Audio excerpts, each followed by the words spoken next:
La suite de l'entretien, toujours avec le professeur Prosper Nkumbondo, qui nous a fait l'amitié d'être avec nous aujourd'hui.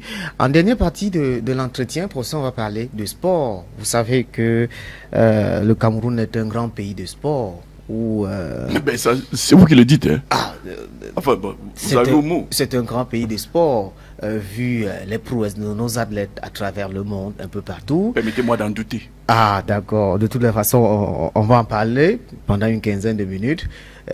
Je voulais dire qu'en 2022, on a échoué au Qatar en Coupe du Monde de football. En Côte d'Ivoire, on a échoué à la CAN. Aux récents Jeux Olympiques, on a échoué, on est rentré bredouille. Ces dernières années, il y a beaucoup de conflits à gauche, à droite, ce qui a des incidents directs sur la performance de nos athlètes, de nos équipes. Par exemple, l'équipe nationale de handball n'a pas pu participer au tournoi qualificatif aux Jeux Olympiques, faute de visa. Je voulais vous demander, d'abord, qui est responsable de l'échec du mouvement sportif camerounais ces dernières années? Ben, sans embâche, le responsable de cette faillite du mouvement sportif camerounais, c'est la gouvernance incarnée par M. Paul Biya, qui, depuis qu'il est aux affaires, a, entre autres, oublié le sport. Souvenons-nous que... Vous savez quand même qu'il a dit qu'il n'y a pas de sport majeur ni de sport mineur, qu'il fait la promotion de tous les sports. Entre ce qu'il dit et ce qu'il fait, ou alors ce qui est, vous voyez bien qu'il y a toujours... peut-être pas une année-lumière, mais il y a quand même un gouffre. Oui. Souvenons-nous que, avant que M. Biya n'arrive au pouvoir, en 82, tout Camerounais était capable de dire qu'il est le champion du Cameroun de boxe, dans toutes les catégories. On pouvait dire qu'il était le champion du Cameroun de 100 mètres, de 200 mètres.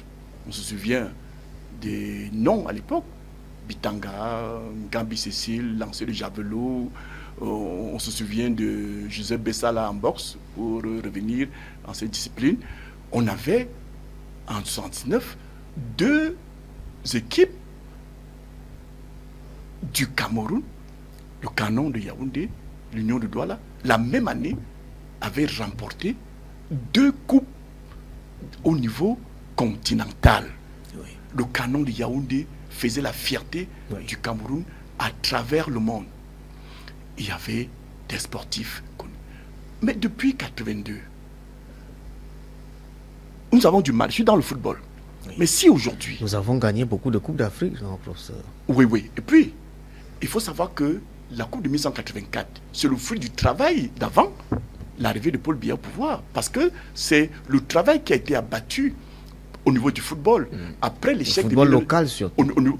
Après l'échec de 1972 à la Coupe d'Afrique à la maison des Nations, à la maison, qu'on a pensé une politique de promotion des activités physiques et sportives. Et nous parlons ici du football. Souvenons-nous que le président Aïdjo s'était tourné d'abord vers la formation. Vous vous souvenez, il y avait à l'époque des directeurs techniques en matière de football qui s'occupaient de la formation réelle des athlètes et des joueurs de football. On se souvient encore du célèbre Ridanovic qui a fait un travail qui a justement permis à la montée en puissance des clubs à l'époque amateurs du Cameroun qui sont au niveau. Mais aujourd'hui, je serais incapable, bien qu'étant dans le monde du football, de vous citer 5 noms de joueurs de notre championnat au niveau local. Je vous le dis. Mais pourtant, parfois même, j'ai du mal à citer 10 noms des joueurs de Gaoundéré Football Club parce qu'aujourd'hui, on a tout fait pour que les vedettes ne soient plus les joueurs. Qui l'a fait? Qui l'a fait? C'est Paul Biya. Mais c'est une question de gouvernance. Il y a des clubs. Je vais vous dire, il y a des fédérations. Il y a un comité national olympique. Ne cherchons pas. Avant d'arriver au ministère des Sports et à la présidence de la République, il y a quand même toutes ces organisations-là autour. Le problème du football, comment on n'arrive pas vous voulez que nous parlions à réorganiser notre football local? Du football. Pas seulement le football, mais parlons aussi du handball, parlons aussi du basketball, parlons au commencement de l'athlétisme. Parce qu'il faut bien comprendre que si le football est le sport roi, l'athlétisme et la discipline Mais, sportive. Mais on l'appelle la mère des disciplines. Avant d'être footballeur, Oui. on est d'abord Athlète. athlète. C'est ça. Et c'est l'athlète qui va donc jouer. Parce que le football, c'est un jeu. Un jeu pratiqué par des athlètes. Vous voyez bien que quand on arrive sur le terrain de football, qu'est-ce qu'on fait? On court d'abord. Bien sûr. On se prépare d'abord en tant qu'athlète avant de s'ouvrir au jeu. Mais quand je parle de gouvernance, c'est que pour résoudre les problèmes du football camerounais, du sport camerounais en général, Oui. il faut d'abord penser à la construction de notre pays, ou du moins à la reconstruction de notre pays. Voyons-nous, vous avez des villes où il n'y a pas d'espace de jeu, d'espace pour que les citoyens puissent se mouvoir en faisant le sport. Du coup, dans un environnement comme celui-là, il n'y a plus d'athlètes. Regardez, quand je parle de gouvernance de façon globale, regardons comment sont construites nos écoles, nos collèges, nos lycées, nos universités, s'il y en a. Peut-être que ça, c'est un autre débat. Mais voyez-vous, un promoteur de collège trouve des bâtiments, des salles de classe, il met des bancs, et pour lui, ça suffit pour être l'école. On a besoin d'espace, parce que c'est à partir de la tendre d'enfance, c'est à partir de l'adolescence, c'est à partir de la jeunesse qu'on se prépare en matière de sport. Ne les jetez pas la pierre aux fédérations, aux simples clubs qui ne peuvent faire qu'avec ce que leur offre la gouvernance actuelle. C'est pour dire que vous ne pouvez pas parler de basket, de handball, de tennis, si dans nos quartiers il n'y a pas d'espace. Observez bien, partout il y a eu des espaces de jeu, des espaces de pratique de sport, on a eu des émergences comme des champignons, des grands champions. Vous vous souvenez que le Cameroun a connu son heure de gloire avec le volleyball, simplement à partir du Kansik Messa, où il y avait un espace permettant aux jeunes de ce quartier-là de pratiquer du volleyball. Souvenons-nous qu'à la briqueterie, on a vu les champions à la dimension mondiale sortir de l'écurie de Matam David, je crois, seulement là, parce qu'il y avait simplement un petit espace. Donc il y a d'abord l'infrastructure qu'il faut mettre en place pour pouvoir développer l'activité sportive. Voilà le premier point, le point de départ pour qu'on puisse parler de solutions à trouver pour le mouvement sportif camerounais. Maintenant, il y a la dimension superstructurelle. Vous voyez que tout revient à la structuration. Il y a l'infrastructure, c'est-à-dire les installations, le terrain, les équipements, mais il y a aussi la superstructure qui conduit à la gouvernance sportive. Il faut noter que, au commencement, les fédérations sportives au Cameroun, pour ne prendre que la partie ex-francophone du Cameroun, étaient au départ des ligues affiliées aux fédérations françaises. Après l'indépendance, l'État camerounais a simplement transformé ces ligues en fédérations. Et ces fédérations étaient gérées, en quelque sorte enrichies, se présentaient comme des administrations rattachées au ministère en charge du sport et de l'éducation physique. Mais il faut savoir que le mouvement sportif mondial voit d'un très mauvais œil l'implication, l'ingérence du politique.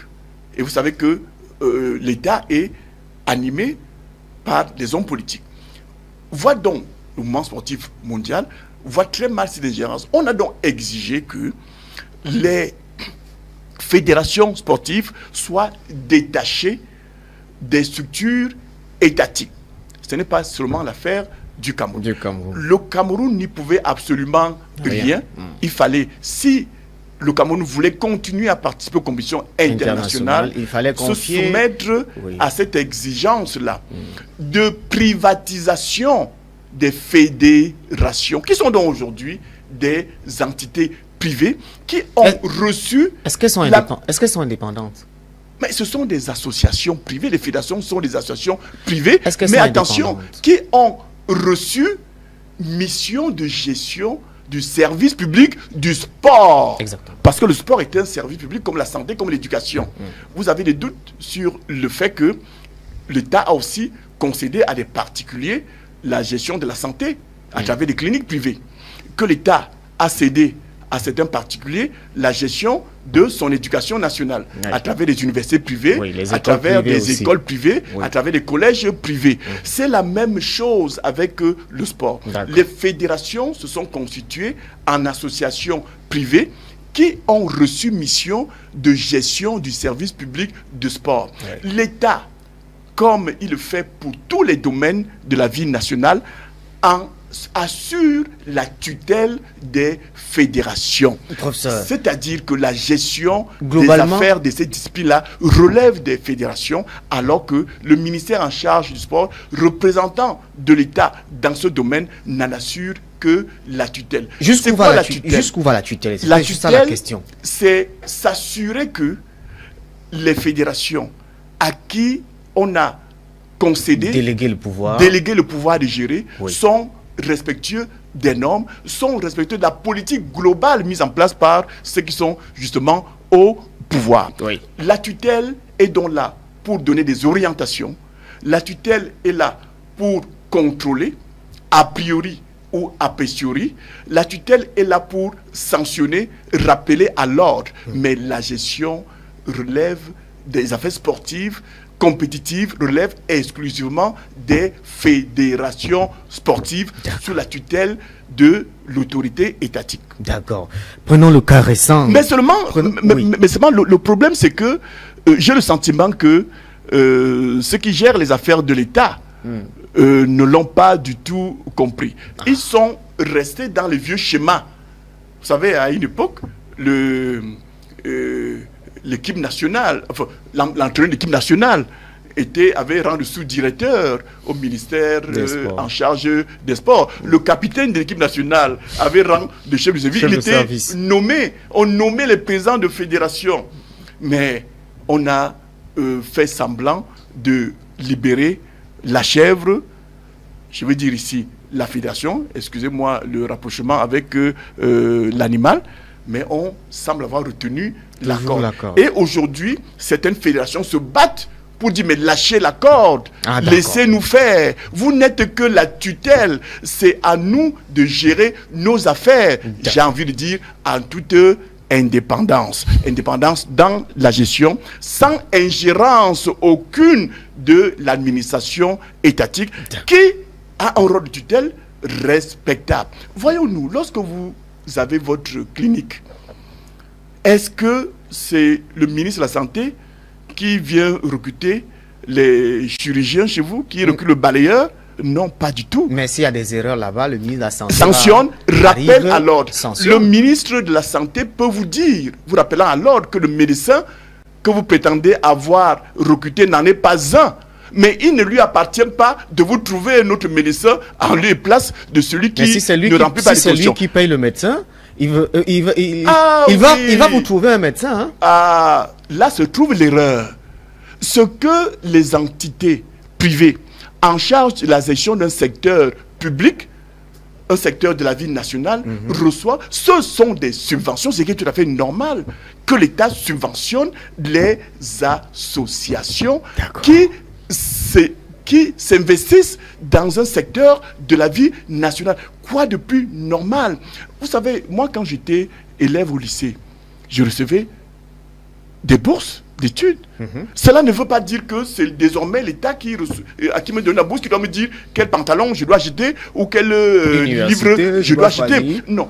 Dire que on donne une subvention pour payer l'entraîneur, je vous vois venir, cela n'a aucun sens. Donner à la Fédération camerounaise de football sa subvention, je parle de Fédération camerounaise de football, ça me vient parce que j'y suis, mais n'importe quelle fédération au Cameroun, qu'elle fasse de la subvention ce qu'elle veut, ou alors indiquer lui. Et là, on peut rejoindre le fait qu'on ait donné une subvention pour payer l'entraîneur. Assurez-vous donc seulement, si on l'admet, que ça puisse se faire, assurez-vous que les fonds publics qui ont été mis à la disposition de la fédération sont effectivement allés à la destination prévue par la norme établie en la matière. Mais il ne vous appartient pas de dire, parce que c'est moi qui paye, alors c'est moi qui vais recruter.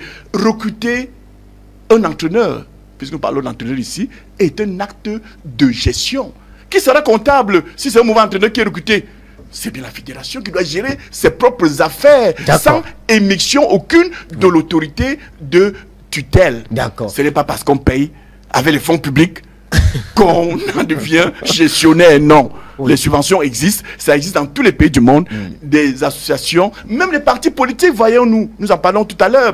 Le Parti Univers reçoit des fonds publics en termes de subventions, mais ce n'est pas parce que le ministère des Finances donne des subventions au Parti Univers qui viendra choisir les candidats du Parti Univers pour les élections présidentielles ou pour l'élection municipale ou législative. Non, arrêtez ça. Mais j'ai l'impression que ceux qui nous gouvernent sont... ou ils ne comprennent rien du tout, ou ils sont incompétents, ou alors ils ont véritablement envie de mal faire pour choquer les Camerounais, pour les faire comprendre qu'ils sont véritablement en enfer. D'accord. Prenons le cas récent qui divise les Camerounais ces derniers temps. En début d'année, le chef de l'État dit dans son discours à la jeunesse, il a fait un constat d'échec et il dit, j'ai donné des instructions au ministre chargé des sports. Mais le chef de l'État... Mais qu'est-ce que cela voulait dire, professeur? Moi, j'ai suivi ce discours. Qu'est-ce que cela voulait dire? Le chef de l'État est dans son rôle. Qu'est-ce que cela voulait dire? Il se rend compte que, singulièrement, le football se porte mal. Et il tire la sonnette d'alarme. Et il interpelle qui? Un président de la République n'interpelle pas un président de fédération. Il interpelle son ministre. Il ne peut pas interpeller le président de la fédération parce que ce n'est pas lui qui l'a nommé. C'est un élu. Dans son secteur privé, la fédération, il interpelle le ministre, autorité de tutelle. Traduction.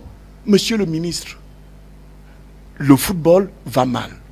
Que faites-vous en tant qu'autorité de tutelle? Prenez vos responsabilités. Prenez vos responsabilités en tant qu'autorité de tutelle. Il ne l'a pas fait. Le président de la République n'a pas dit à monsieur le ministre des Sports aller gérer la fédération camerounaise de football en lieu et place des élus qui s'y trouvent, entre autres, un Koumvondo. Non. Il a dit, monsieur, vous ne faites pas suffisamment votre travail de tutelle. Oui, en effet. Le ministre des Sports au Cameroun, je ne parle pas seulement de celui qui est en poste en ce moment, perd de vue qu'il est une autorité de tutelle. Ancien des partisans de sa mission de tutelle se lance plutôt dans la gestion. Alors, qui va contrôler sa gestion? Il faut bien qu'il y ait quelqu'un qui soit opérationnel et l'autre qui soit dans le contrôle en termes de tutelle. Voilà le drame que nous vivons aujourd'hui au Cameroun. Sauf qu'après ce discours-là, le ministre nomme des entraîneurs en disant qu'il a reçu les hautes directives de la présidence de la République. C'est une attitude scélérate. J'ai du mal à comprendre ça. Professeur. Beaucoup de gens me disent que le président de la République a donné des instructions. Il ne donne pas des instructions, M. Biya? Oui, il donne des instructions à ses collaborateurs, oui.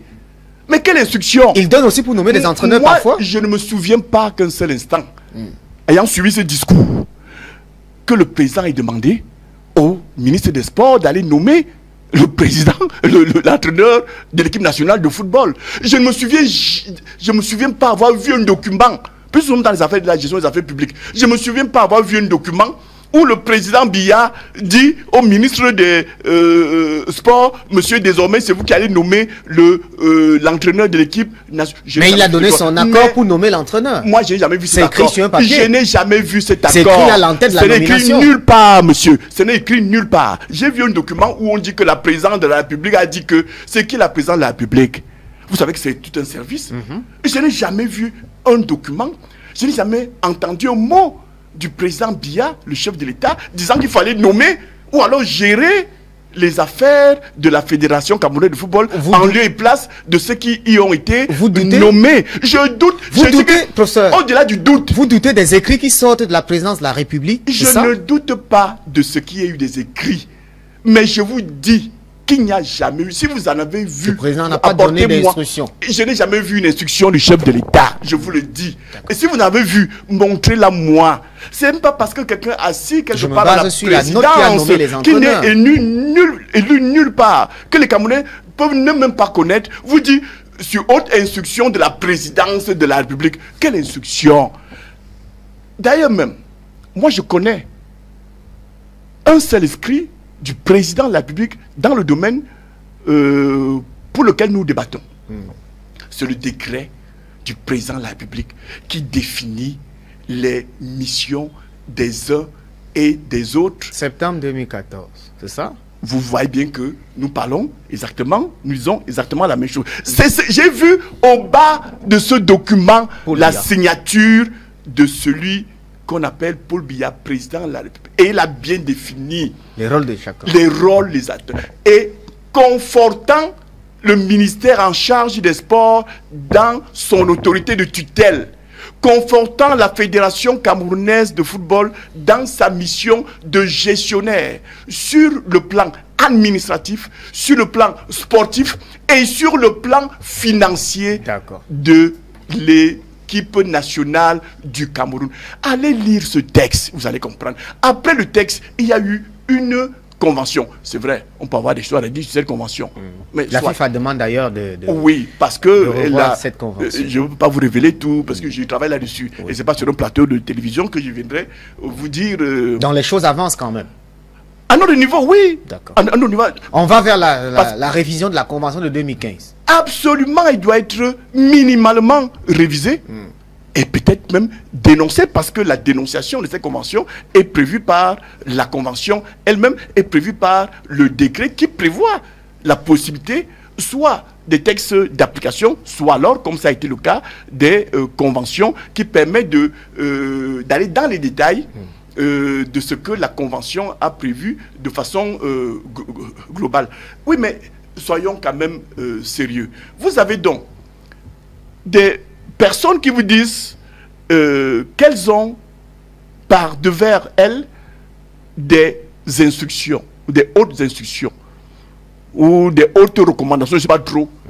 Mais vous opposez une instruction, une haute instruction à un décret, parce que le président de la République lui-même, qui a signé le décret de 2014, ne peut pas donner juridiquement valable une instruction en contradiction avec son décret. Je vais lui crier dessus. Il dit, monsieur, vous êtes en train de violer votre propre décret. S'il est donc vrai. Conclusion, ce n'est pas le président qui a demandé qu'on nomme des entraîneurs. Je n'ai jamais vu une instruction du président de la République demandant qu'on nomme des entraîneurs. J'ai vu un document de la présidence de la République. Si vous estimez que président de la République, chef de l'État, c'est l'équivalent de présidence de la République, cela veut dire que même le jardinier qui travaille à la présidence peut aussi vous sortir un texte en disant « Je suis jardinier à la présidence, alors le texte que je vous donne là vient de la présidence de la République. » Parce que le jardinier de la présidence vient aussi de la présidence de la République. Alors, je continue de dire que dans la hiérarchie des normes, vous avez la Constitution, les ordonnances, vous avez les lois, non, bon, vous parlez simplement, vous avez la Constitution, vous avez les lois, vous avez les décrets, vous avez toute une suite de textes normatifs. Et où est-ce que vous placez ce que vous appelez les hautes instructions? Je crois, si on les admet, c'est véritablement au bas de l'échelle normative au Cameroun, comme c'est le cas à travers le monde. Une instruction ne peut pas venir contredire même la moindre circulaire signée d'une autorité publique. Il faut donc qu'on le sache. Moi, pour ne pas me demander de faire des choses, moi qui ne suis pas collaborateur du chef de l'État, de faire des choses selon ses hautes instructions, je vous dirais que je suis respectueux des textes formels pris par le chef de l'État, notamment les décrets et même les arrêtés, parce qu'il demande aussi prendre des décrets, je m'y soumets. D'accord. Sortons par là, hein. Racontez-nous un peu votre épopée lors du dernier rassemblement des Lions Indomptables, Cameroun-Zimbabwe, Cameroun-Namibie. C'est vous qui représentiez le président de la FECAFOOT. Comment vous avez vécu ces moments entre les polémiques sur les stades, la réunion d'urgence à la primature pourquoi vous parlez d'épopée et l'implication des U20 oui, vraiment, dans la préparation de ces rencontres? Comment vous avez vécu ces moments? Je suis gêné de parler de cette affaire qui... je ne suis pas le seul à le penser. Ça fait honte au Cameroun. Honte au Cameroun qu'on en soit là. Avec des fonctionnaires étatiques qui ignorent tout de la gestion technique de match de football. Lors de la non technique, j'ai entendu quelqu'un me dire, lorsque je leur rappelais que laisser la fédération camerounaise de football faire son travail, elle a l'expertise nécessaire à cet effet. J'ai entendu quelqu'un dans la salle me dire, ici, au ministère des Sports, nous sommes tous des professeurs d'éducation physique et sportive. Mais mon Dieu, j'ai honte d'avoir, comme fonctionnaire du ministère des Sports, des professeurs d'éducation physique et sportive qui ne savent pas que, au niveau international, on ne traite qu'avec les fédérations et non avec les autorités politiques, les autorités gouvernementales. Lorsque, au ministère des Sports, on fait savoir à un entraîneur qu'il est désormais au-dessus du président de la fédération qui est son employeur, permettez-moi de douter véritablement des compétences techniques de ceux qui sont fonctionnaires au niveau du ministère en charge des sports. Lorsque on ignore que pour une réunion technique, ce sont les officiels et non l'entraîneur qui se présentent pour la réunion technique. Lorsqu'on ignore qu'un entraîneur n'a pas à gérer et les vestiaires et les gazons dans les stades et les tickets d'entrée au stade, permettez-moi de continuer à exprimer mon doute s'agissant de la compétence. Est-ce que vous savez, et je veux le dire, lorsque nous discutons avec le secrétaire général adjoint de la fédération ougandaise de football à Kampala, il m'a posé une question qui m'a fait froid au dos. Il m'a dit, Monsieur Nkuvondo, votre ministre des Sports, il a quel niveau d'instruction? Et qu'est-ce que vous avez répondu? J'ai eu froid au dos, je lui ai dit, bon, enfin, je n'ai pas voulu dire que c'est un professeur agrégé de droit. Je me suis content de dire non, vous savez, les hommes politiques, ils ont leur façon de fonctionner. Pour couvrir les indélicatesses du ministre en charge des Sports, qui a du mal à comprendre que au niveau international, il est interdit à un commissaire de match d'entrer en contact, même téléphonique, avec un ministre des Sports ou avec une administration étatique. Le commissaire du match n'a pour interlocuteur que le représentant de la fédération, qui n'est pas l'entraîneur. L'entraîneur n'est qu'un employé. Il n'a aucune autorité pour s'adresser au commissaire de match. D'ailleurs, dans les couloirs du match Cameroun-Zimbabwe, on a vu l'entraîneur sélectionneur du Cameroun, M. Max Brie, moi je préfère appeler l'inspecteur de police Max Brie, qui va voir le commissaire du match dans son bureau et lui dit qu'il ne veut pas que les Tungi Pile et consorts soient assis au banc de touche. Il a choisi lui-même ses collaborateurs. Et le commissaire du match lui dit, monsieur, ce n'est pas à vous de me dire qui doit se mettre au banc de touche. C'est le représentant de la fédération qui peut être soit le coordonnateur des équipes nationales, soit alors le représentant du président de la fédération, quand ce n'est pas lui-même qui s'est déplacé. Et je n'ai rien à recevoir de vous, monsieur l'entraîneur. Et l'entraîneur, en réplique au commissaire du match, lui dit que lui, il ne travaille pas pour la fédération, il travaille plutôt pour le ministère du Sport. Le commissaire du match lui a dit, monsieur, dans ce cas, mettez-vous à la porte de mon bureau et remerciez le ciel que je vous admette, même sur mon banc de touche, parce qu'en football, nous ne traitons pas avec les ministères en charge du sport que vous représentez visiblement dans ce vestiaire. Il a fallu encore l'intervention d'un officiel de la Fédération camerounaise de football qui est allé vers le commissaire du match pour lui dire, monsieur, cet entraîneur, il ne comprend pas grand-chose à ces affaires-ci. Souffrez qu'il soit au banc de touche. C'est pour vous dire que, à partir de seulement ces déclarations,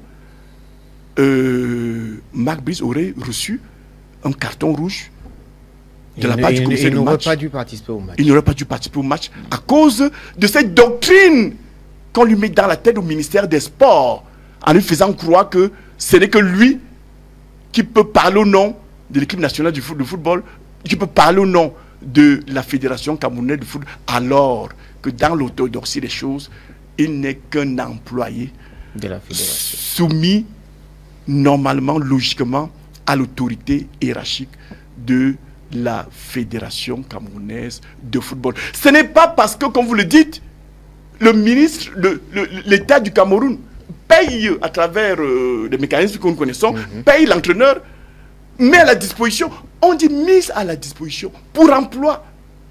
Vous le recrutez si vous voulez. Comme on peut mettre à la disposition d'une fédération un fonctionnaire du ministère des Sports. Ça s'est vu plusieurs fois. Mais on le met à la disposition. Mais pour qu'il soit mis à la disposition d'une fédération que je dirige, il faut mon accord. Parce que je peux dire, de ce monsieur, je n'en ai pas besoin, je n'en veux pas. Et ça s'arrête là. Du moins, il en serait ici si le Cameroun était encore un pays normal. Est-ce que l'intervention du Premier ministre aura servi à quelque chose? Je ne sais pas. Qu'est-ce qu'il a fait? Mais pour moi, rien du tout. Il demandait aux joueurs d'aller... Je l'ai vu en réunion avec des lions. Oui, mais il faut demander... On nous a fait comprendre qu'il les a Il a demandé aux joueurs d'aller où le match est prévu. Souvenez-vous, je passais sur les plateaux de télévision, on m'a traité de tous les noms d'oiseaux sauvages du désert. Lorsque j'avais dit, par 2 fois de suite, que le match Cameroun-Namibie se jouera à Garoua ou ne se jouera pas. C'est une vérité. Parce que, après qu'on ait retenu le stade Japoma de Douala, le ministère des Sports a émis des réserves prétendant que la pluviométrie dans cet espace géographique du Cameroun était tellement élevée au point où les stades construits par Paul Biya devaient être inondés, pour dire aussi que ce sont des stades qui ne sont opérationnels qu'en saison sèche. Nous avons choisi, en collaboration avec la CAF et la Fédération namibienne, dans une séance, dans une réunion tenue en visioconférence. Vous savez pourquoi? Parce que au cours de la réunion à laquelle j'ai pris part en tant que représentant de la Fédération camerounaise de football, on a fait venir les journalistes. Et la réunion se tenait en mondovision. C'est la CAF qui suit les débats en réunion, qui interpelle le secrétaire général de la Fédération camerounaise.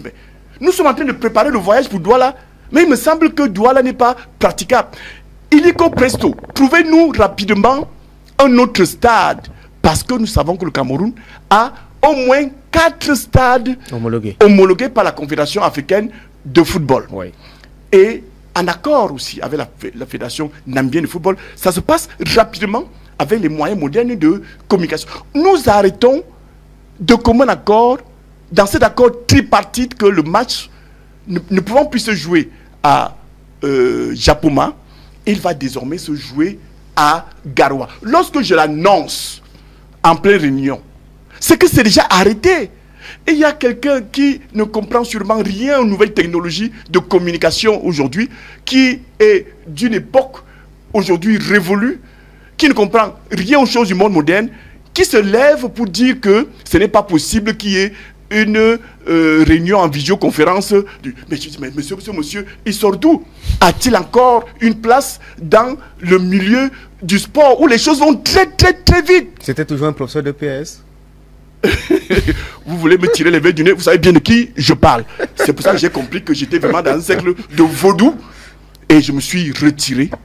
Et je m'en suis allé. Je dis, ma place n'est pas dans un cercle de l'irrationnel.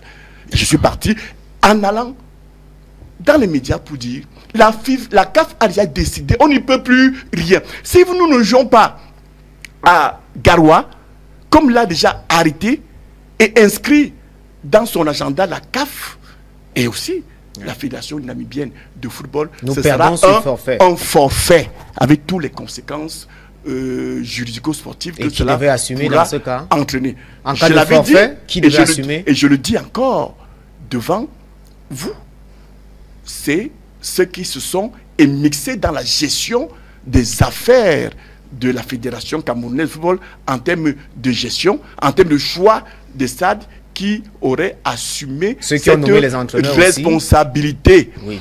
Mais ils sont déjà responsables de tous les égarements qui font honte au Cameroun de la part de cet entraîneur qui nous humilie à travers le monde en allant voir un commissaire de match politique. Je ne veux pas que tel soit. En allant plus encore dire à un commissaire de match de la CAF que lui travaille pour le compte du ministère des Sports. D'accord. Je vous l'ai encore dit qu'il a fallu encore l'intervention d'un officiel de la fédération pour qu'on ne mette pas ce monsieur à l'écart. C'est pour dire que il est grand temps que nous pensions à faire du Cameroun un pays normal. D'accord. Parce que il y a quelqu'un qui paie à son âme, aimait à le dire. On a normalisé les cas. Hein? Normalisé les cas. Et on a écarté la norme. On a écarté la norme. On a d'abord écarté la norme. Et on a normalisé le cas. Oui. Il faut qu'on revienne à des choses plus bonnes, hein, pour dire les choses simplement. Professeur Kouvondo, merci d'être venu. Ben, c'est vous